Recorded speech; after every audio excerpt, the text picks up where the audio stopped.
Hi guys, welcome to my YouTube channel. రీసెంట్గా అక్క బావ గారిది యానివర్సరీ జరిగింది. సో వాళ్ళకి ఏమైనా సర్ప్రైజ్ ప్లాన్ చేద్దాం అనుకున్నాం. బికాస్ అది వాళ్ళ ఫస్ట్ యానివర్సరీ. సో ఈ మధ్య యూట్యూబ్లో కానీ ఇన్స్టాగ్రామ్లో కానీ ఫుల్ ట్రెండ్ అవుతుంది కదా ఇలా ఆన్లైన్వి సెలబ్రేషన్స్వి.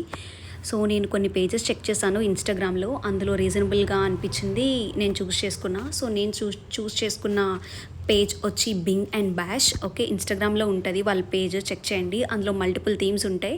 బట్ నాకైతే రోజ్ లైన్ థీమ్ నచ్చింది. సో నేను అది చేసుకున్నా. దాని కాస్ట్ వచ్చి అరౌండ్ 1499. 3 hours డిఫరెంట్ స్లాట్స్ ఉంటాయి. బేస్డ్ ఆన్ ఆ రిక్వైర్మెంట్ మనం సెలెక్ట్ చేసుకోవచ్చు. నేనైతే 4:30 to 7:30 స్లాట్ బుక్ చేసుకున్నా. Cake and decoration, extra decoration కావాలంటే మనం పే చేయొచ్చు. నేనైతే ఎక్స్ట్రా డెకరేషన్కి ఏం పే చేయలేదు. అండ్ కేక్ కూడా మేమే తీసుకెళ్ళాము. కావాలంటే అక్కడ కూడా మనం ఆర్డర్ చేసుకోవచ్చు. కేక్ వాళ్ళు ఇమీడియట్గా ఇస్తారు తీసుకొచ్చి. అండ్ అక్కడ బెస్ట్ థింగ్ ఏంటంటే స్నాక్స్ కూడా మనం ఆర్డర్ చేసుకోవచ్చు. ప్రైజెస్ కూడా చాలా రీజనబుల్గా ఉన్నాయి. Veg and non veg both starters ఉంటాయి, పిజ్జాస్ ఉంటాయి, డ్రింక్స్ ఉంటాయి, మిల్క్ షేక్స్ అన్నీ ఉంటాయి. మీరు కూడా ట్రై చేయండి. నచ్చితే లైక్ చేయండి. Subscribe to my channel.